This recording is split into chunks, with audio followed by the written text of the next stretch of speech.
আমার ভাইরা, এমন সন্তান বাংলার জমিনে আছে, সন্তান হয়ে মাকে থাপড়ায়, সন্তান হয়ে বাবাকে থাপড়ায়, লাঠি দিয়ে পিটায়। এমন পছন্দ সন্তানও আছে, নরাধম আছে, নিজের সন্তান হয়ে বাপকে খুন করে সম্পত্তির নেশা আছে না নাই? ওর জন্য সোজা জাহান্নাম না জান্নাত? সোজা কোথায়? জাহান্নাম।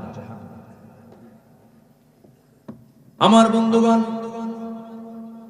এই দুনিয়াতে আমি এসেছি ফরজ লঙ্ঘিত কোন গুনাহ আমার জীবনে বাস্তবায়ন করা যাবে না।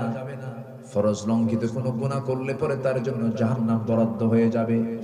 বাপ মার সঙ্গে খারাপ আচরণ করা একটা ফরজ লঙ্ঘিত গুনাহ। এই গুনাহ থেকে আল্লাহ পাক আমাদেরকে দূরে রাখুন। জোরে বলি আমিন, আরো জোরে আমিন। কোন হত্যার কাছে যাওয়া যাবে না, কোন খুনের কাছে যাওয়া যাবে না, এটা ক্ষমার অযোগ্য গুনাহ। আল্লাহ পাক এগুলোকে ক্ষমা করবেন না। আল্লাহ পাক তাকে জাহান্নাম দিবেন উপর করে। আল্লাহ পাক ওই খুনিকে কখনো মাফ করবেন না যতক্ষণ না ওই খুনিটার ব্যক্তি যতক্ষণ না তাকে মাফ করে দিয়েছে, তার আত্মীয়স্বজন মাফ করে দিয়েছে। সূরা কিসাস, সূরা আয়াতুল কিসাস আপনারা দেখেন, কুতিবা আলাইকুমুল কিসাস, কুতিবা আলাইকুমুল কিসাসের আয়াতের ভিতরে বিস্তারিত বলেছেন, লাকুম ফিল কিসাসি হায়াতুন ইয়া উলিল আলবাব।